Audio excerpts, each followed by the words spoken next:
Hey everyone, my name is Adam Saltsman. I'm a professor in the Urban Studies Department, and I'm also the director of the Urban Action Institute, which is an institute on campus that works to facilitate student learning by connecting you with organizations in Worcester that gives you the chance to work on social change and social justice projects, furthering your learning at the same time.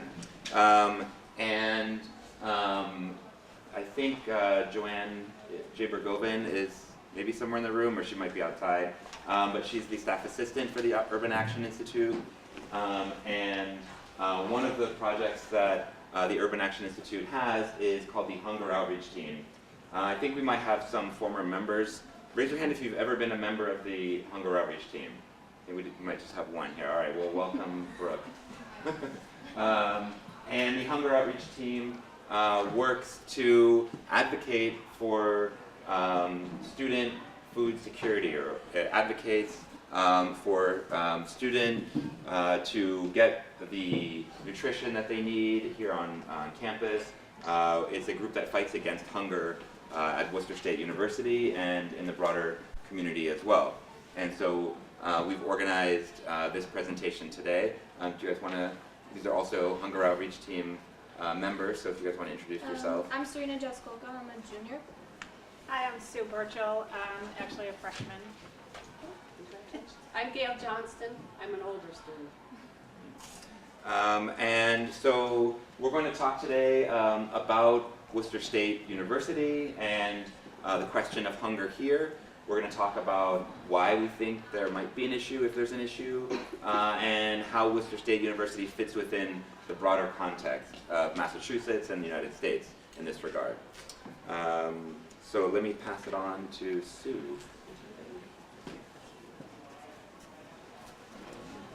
Hi, everyone. Good afternoon, right? Good afternoon. It is afternoon already. So kind of our next point is really to talk about a term that may not be familiar to you, food insecurity. I will tell you that as a freshman coming in and taking classes, this was a big aha moment for me, is to understand, one, what food security is, and how real it is on campus. So really, what does it mean? It means that you might not be sure, or someone might not be sure of where their or maybe where they're going to get their next nutritious meal. So we opened with the ramen noodle example because while they're really good and we got all of the above as the highest ranking, it's not necessarily sustainable for you, right? So if people don't necessarily get continually good nutrition, what happens? Or even if you're just hungry, start with the immediate, you're just hungry. What happens? Like you get that, kind of like that upper left-hand quadrant of your abdomen gets a little painful. And then if you still haven't eaten by then, you might get a headache. You might get the hangry icon, the little emoticon, when you kind of get a little miserable. But then progress that a little further, and you actually begin to lose concentration. So your ability to study gets minimized. After that, it turns into perhaps nausea. And then, of course, an overarching concern can be anxiety. So those are some things that we really try to understand when there's food insecurity playing out, and it's very prevalent on college campuses.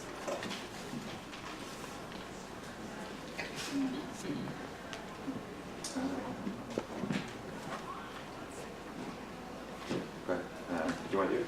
Okay. All right. So this is another poll. We're asking you to vote for one of these, A, B, C, or D. Wait, don't do it yet. No. Sorry, hold on. He's going to I act. have to clear the old one.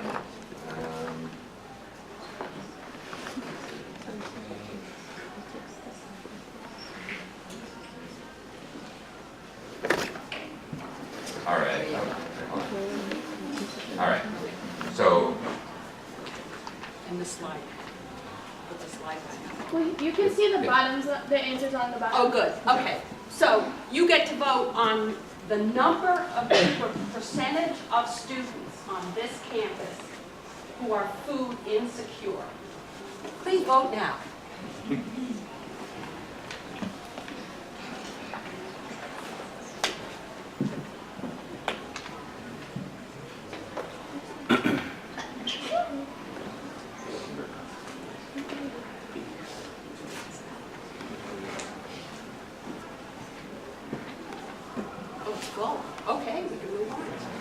All right, the next slide, Adam.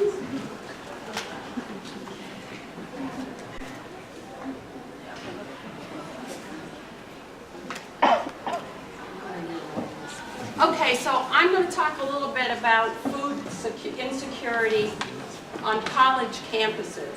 So Worcester State is not the only college campus that is experiencing food insecurity. 36% of students, this is a general, broad percentage of all students on four-year college campuses around the country, 36% are considered food insecure. In Massachusetts, 1 in 10 households are hungry. 1 in 10 households are hungry. Hungry is the same, we're using the term synonymously with food insecurity. So these households are food insecure. Food insecure is a term set up by the FDA to describe hunger. And you'll see it used in media the same as hunger. So 1 in 10 households are hungry. 1 in 7 children are hungry. That's a lot of kids.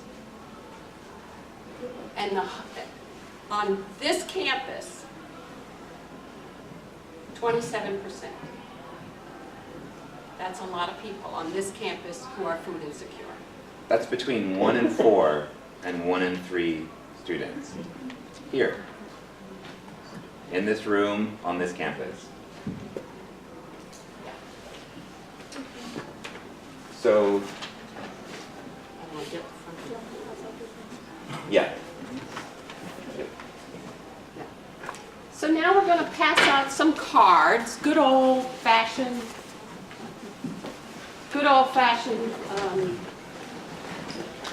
index cards. And what we want you to write on these cards is what you think contributes to hunger on college campuses. Notice I've just used the term hunger rather than food insecurity. They're the same. Don't put your names. It's anonymous. Yeah, no name, anonymously. More? You can. Awesome. I think that would be.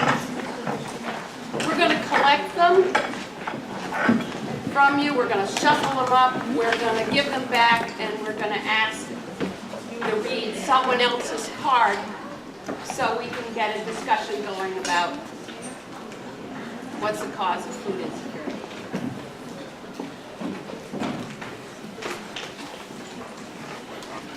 There's some more seats over here as well. Once you've written something down, you can, raise your hand or collect the cards, and we'll come around.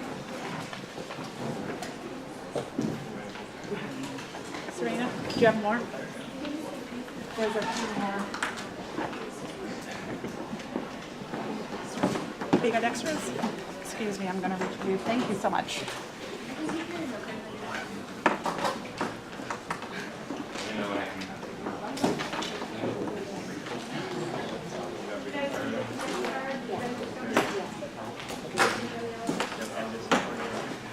Can you pick up here?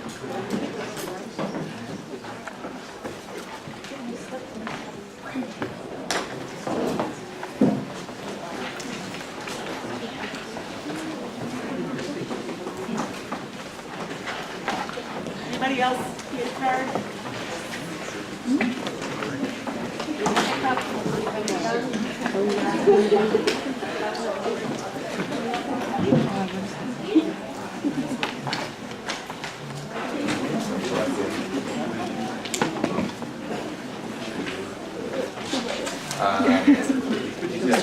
What do you think?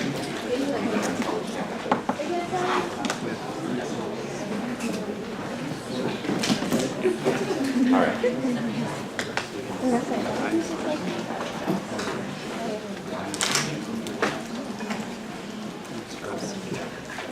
Has everybody had a time to write had enough time to write something?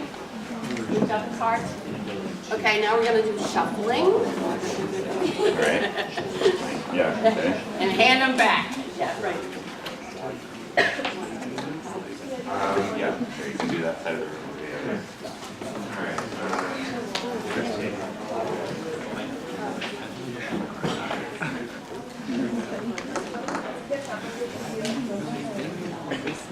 You got yours?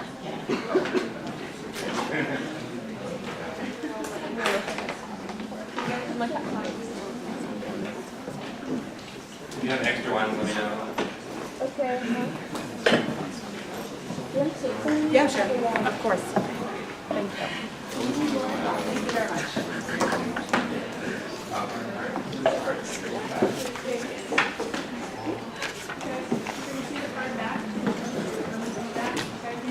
All right. Me over here, Serena. So anybody who's willing to volunteer, here you go. All right. It's possible that not everyone got one, but I think that's fine. Yeah. Okay, who'd like to start? You're not reading your own, don't worry about it. Yes. It's no more swipes.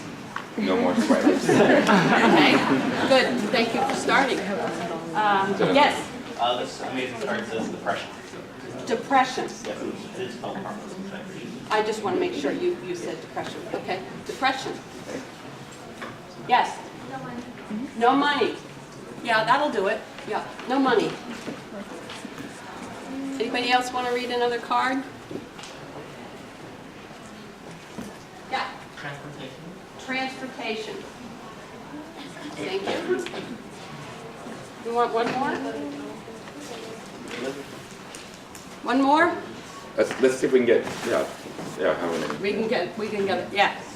You're reading somebody else's, yeah. Time, Pardon? the time we have, since the time we have. Time? The time, so we're, time, the time we have, if I got it right, okay.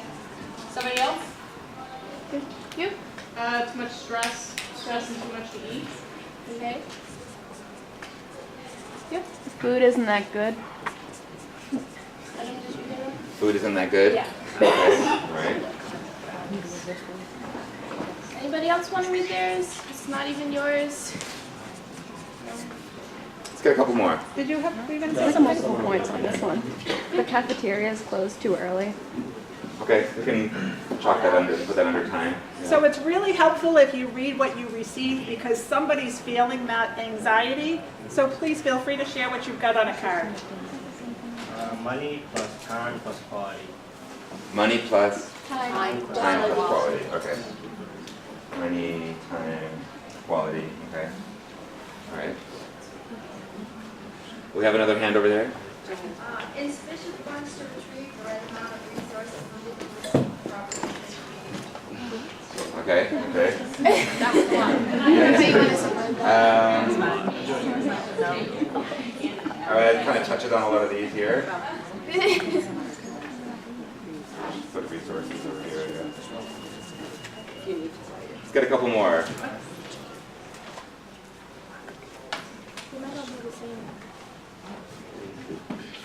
One or two more? Anybody else? Yes. Pod's terrible. Pod's terrible? There's one right behind him too. Okay. All right, all right, all right. Some very clear complaints emerging about the quality of food. No job. No job. Okay. Yeah, yeah, another one. Families without extra money. Sorry? Families without extra money. Okay.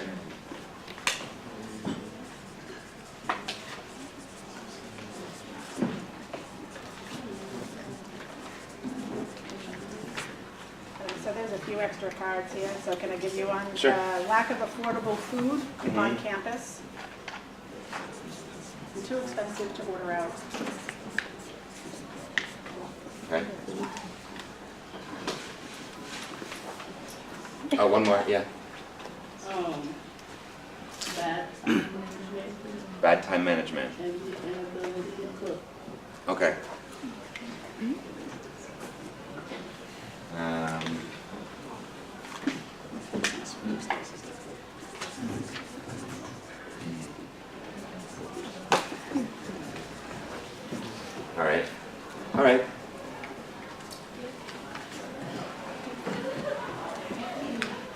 Okay, so you guys touched on a lot of the root causes and the more immediate causes. So the main point to take away from this is that food insecurity is a societal issue. It's not a personal issue. It's like a structural issue within our community. And a lot of the immediate causes where you had no more swipes, depression, no money, transportation, stress, time, doesn't taste good. And all of those are immediate causes, and they're not always happening, but when you look at the root causes, they can really be an issue. Resources, jobs, families that you need to support, food is expensive, and all of this can cause hunger and food insecurity. So up on the board, we have a lot of the root causes that Worcester State students and other students may feel hunger. So we have rising costs of college education, buying books, supporting family members, paying bills, housing, employment, and on top of all that, we probably make minimum wage because we're in college and we're trying to better ourselves. So it's just that you have all these bills to pay for, and you have to decide, like, am I going to buy my textbook or am I going to eat? It's like, I feel like sometimes we think that no one understands our struggle, but like, as other students, we understand our struggle, and that's what the Hunger Outreach Team is about students trying to help other students. Like, we know, like, do you buy the access code and pass your math class, or do you get something to eat? Like, it can come down to that. Or even, like, once you pay your bill off, which is really expensive, you have to pay for food, laundry, textbooks. Like, I was reading an article earlier, and if you have $20, are you going to do laundry or are you going to eat something? Like, you know, when you go to class, people see that maybe your clothes aren't clean, but they won't know if you're hungry. So, like, there's a lot of causes that we might not think about, but they just really can affect, like, your ability to eat. And on top of that, we make minimum wage, and lately there's more competition for minimum wage jobs, which can make it even harder to find a job. So the basic point of all this is that it's a societal issue. If you have food insecurity, it's not a personal issue, and there are ways that you can get help.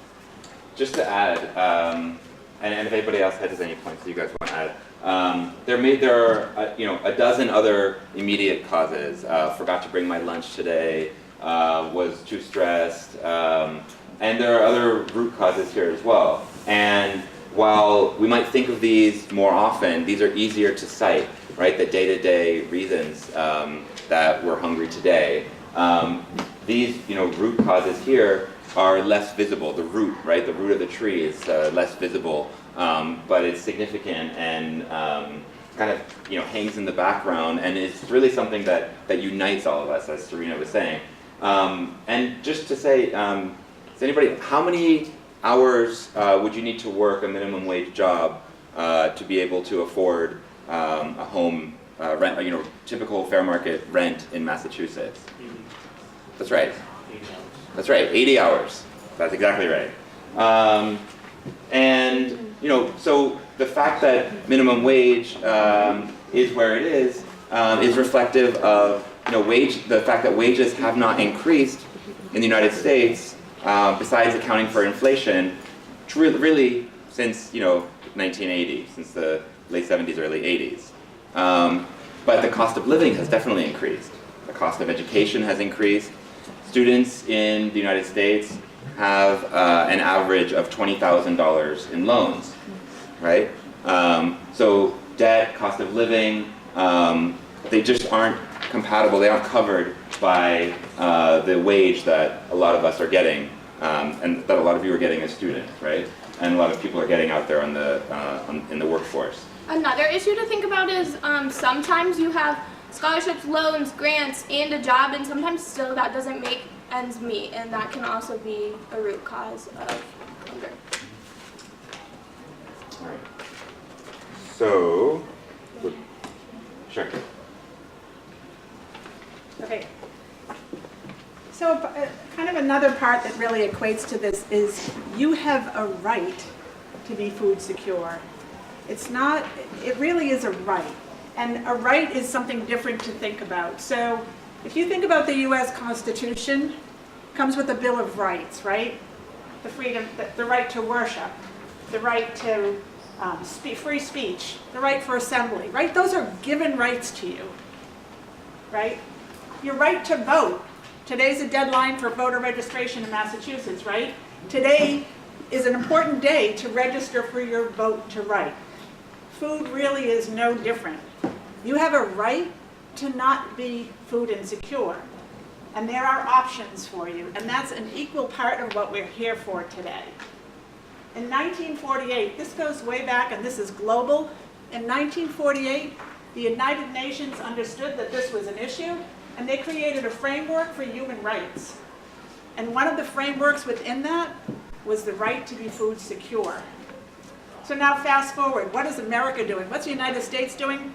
We have over $50 billion assigned to make sure that people that live here are not food insecure. And there are many programs that are available to students, whether it be you or someone you know, or somebody that you come upon that maybe is struggling. That's the message we want to get out, that you have options. All right, so we're going to ask you to participate again with your pens and your note cards. I think we may not have enough cards here, so we're going to... you can write on the back of the note card that you have. Do you all have note cards in your hands? Anybody need a note card? We have a few more. And if we run out, we have to Post-its. I'll just give you a Post-it here. You can have a couple. Any more? All right. And so we would like you to write down whatever comes to mind, your idea, about one strategy that you would like to see implemented to address food insecurity, to combat hunger here at Worcester State University. Okay, so one thing that you would like to see implemented.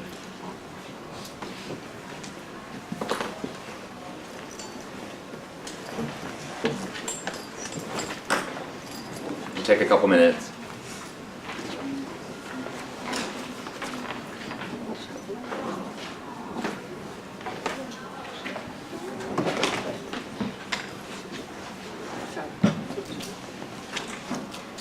Sure.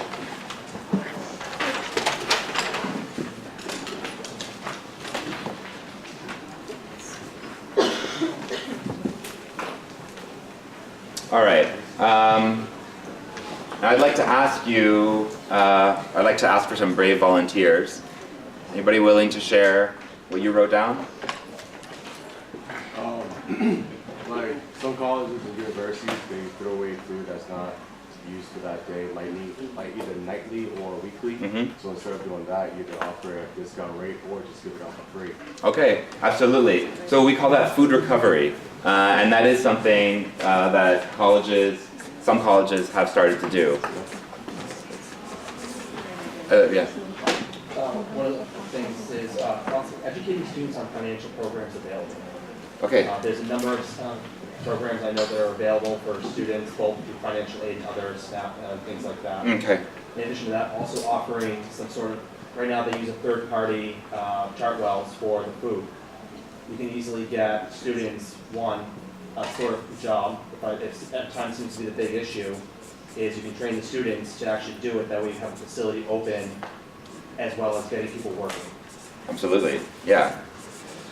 So, did everybody hear that? Advocating for students by getting them the information that they need or that's available about where they can get assistance, right? And we're going to talk a little bit about that in a second. And provide, facilitating employment opportunities, right, for students as well. So similarly, to as my lovely friend over here was saying, like a tattoo, by the way, outreaching to students in regards to SNAP programs and other government programs, a lot of people know as food stamps, because I know there's plenty of advertising around for reaching out in regards to SNAP program. I'd say directly referring to students themselves, so right. Getting a list put together of students who would probably best to access about that. You can just send them an email, might work more effectively just than having the flyers around. Okay.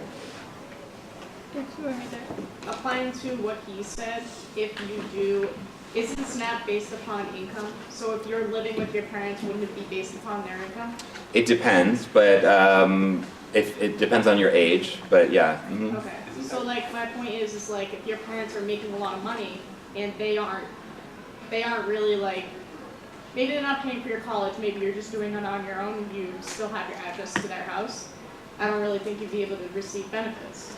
You can register, you can become independent, thus they can't claim you on their taxes, but then it's your income. And as a student, you have an income of anywhere from 12 to maybe 25,000, providing you're working a full-time job at minimum wage.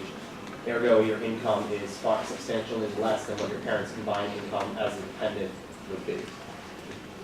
So there's a number of criteria, but certainly income is one of the biggest factors. But whether you're getting financial aid, whether you're working, who you live with, and those kinds of things are all part of the process. And we'll get to in a second about what we do at the Hunger Outreach Team. But that's part of what we do is help you wade through the details of that to see whether you might be eligible and help you apply.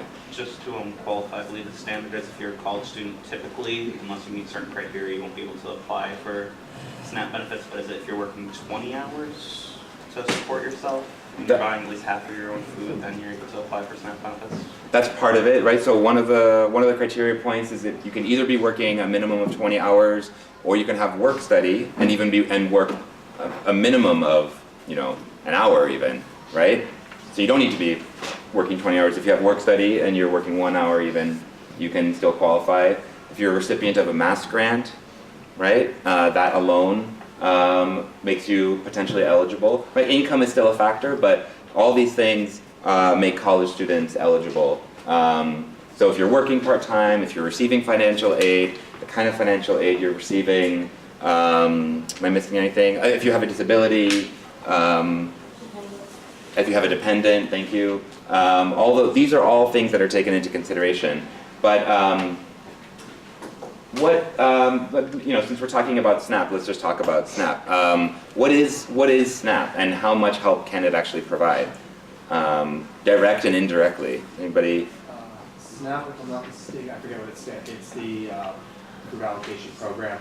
It works in conjunction with EBT to basically provide a secondary source of the stigma word food stamps, but it allows for services in shops such as Whole Foods and things like that for more organic, healthy choice options, primarily is what it was designed for. Mm-hmm. It's kind of gotten away from that now, EBT being accepted everywhere, so SNAP is generally designed more for grocery stores and larger areas to provide higher quality food at a discounted price. Yeah, so SNAP officially stands for the Supplemental Nutritional Assistance Program, or Nutrition Assistance Program. And you can use it to buy food, to buy unprepared food, right, at any grocery store.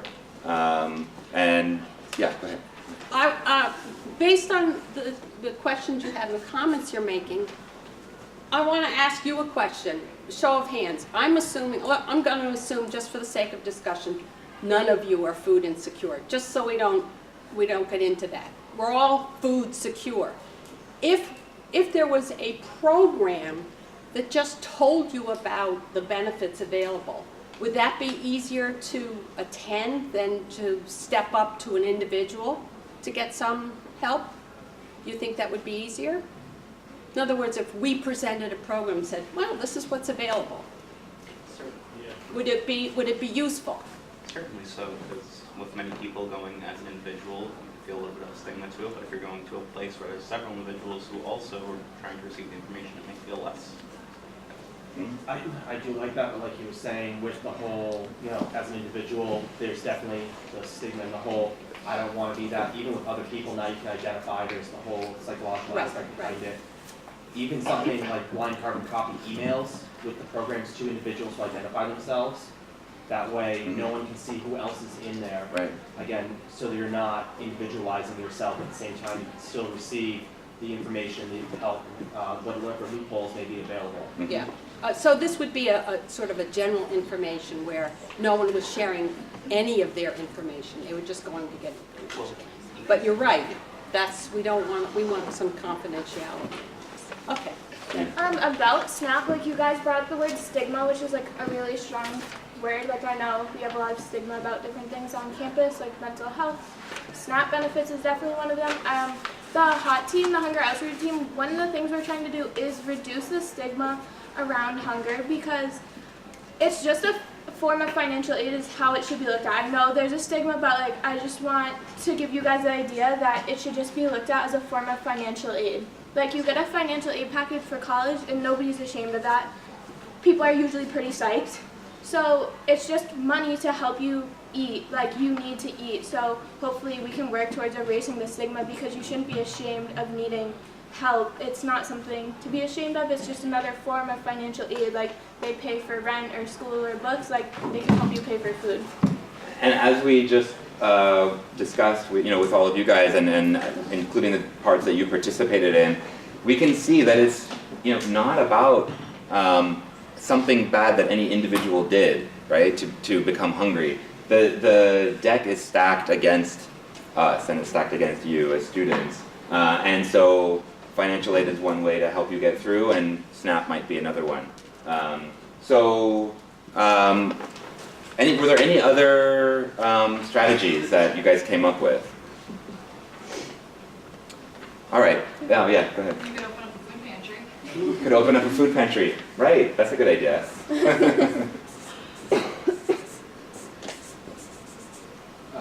I have a question. Yeah. Since you brought up food pantries. I know, for example, down in Rhode Island, they had the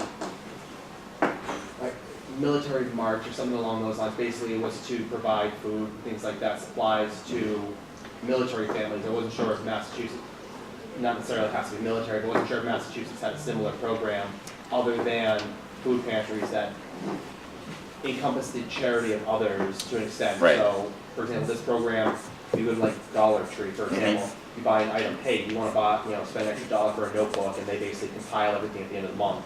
So I wasn't sure if there was a program similar to that. Well, there is, thinking of a march, there is the Walk for Hunger that Project Bread organizes every year, I think, and that attracts in the tens of thousands of people, and it's like a substantial walk, and you raise sponsorship, and all that money goes towards addressing hunger. So that's one thing, and I think there are probably a number of individual smaller initiatives, but none that I don't have the name that comes to mind immediately. But that's also a really good idea as well. All right, so these are great strategies. So and some of them are require work and commitment and things like that. And so I'm not going to ask you to share this, but I want you to write on your card one thing that you individually might be willing to do to support this effort. Right? We're all pressed for time, and it's not easy.